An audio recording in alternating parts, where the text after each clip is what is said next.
करमाळा या ठिकाणी मेंढपाळ बांधवांवरती हल्ला करून त्यांना अमानुषपणे मारझोड करण्याचं कृत्य घडलं।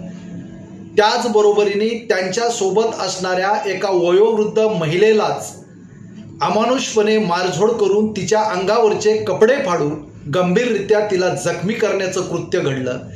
या महाराष्ट्रात वारंवार मेंढपाळवरती होत असणारे हल्ले पाहून आज महाराष्ट्रातील तमाम सर्वसामान्य जनतेला हा प्रश्न पडलाय की आपल्या राज्याची ब्रिटिश या हुकुमशाही राजवटीकडे वाटचाल चालू आहे का।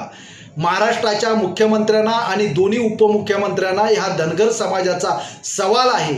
आजपर्यंत भरभरून तुम्हाला मतदान देऊन तुम्हाला सत्तेत बसवायचं काम केलं, पण वारंवार ह्या मेंढपाळांवरती हल्ले होत असल्यामुळे महाराष्ट्रातील धनगर समाजाने ह्या मेंढपाळांच्या संरक्षणासाठी आपल्याकडे मागणी केलेली आहे। त्यामुळे त्यांच्यावरती होत असणाऱ्या अन्यायाला दूर करण्याकरिता त्यांना शस्त्र परवाना द्या म्हणून सुद्धा मागणी केलेली आहे। पण ह्या दोन्ही मागणीतली आजपर्यंत तुमच्याकडून एकही पूर्तता करण्यात आलेली नाही। म्हणून महाराष्ट्राचे मुख्यमंत्री, गृहमंत्री, उपमुख्यमंत्री ह्यांचा छुपा ह्या हल्लेखोरांना पाठिंबा आहे का, हा महाराष्ट्रातील धनगर समाजाला प्रश्न पडतोय। म्हणून आज तुम्हाला आमचं सांगणं आहे, जर खरोखर धनगर समाजाबद्दल तुमच्या मनामध्ये आस्था असेल, सहानुभूती असेल, तर ज्या हरामखोरांनी हे कृत्य केलेलं आहे ते जेलमधून बाहेर आले नाही पाहिजे।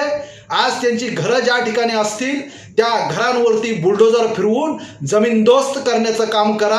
त्याच वेळी आम्ही म्हणू की तुम्ही खरोखर अन्यायाच्या विरोधात तुमची भूमिका आहे, नसल्यास महाराष्ट्रातील धनगर समाज तुमच्या विरोधात रस्त्यावर उतरेल आणि तुमच्या बंगल्याच्या समोर घेराव घातल्याशिवाय राहणार नाही। हे प्रथमतः महाराष्ट्राच्या मुख्यमंत्री आणि उपमुख्यमंत्र्यांनी लक्षात ठेवावं।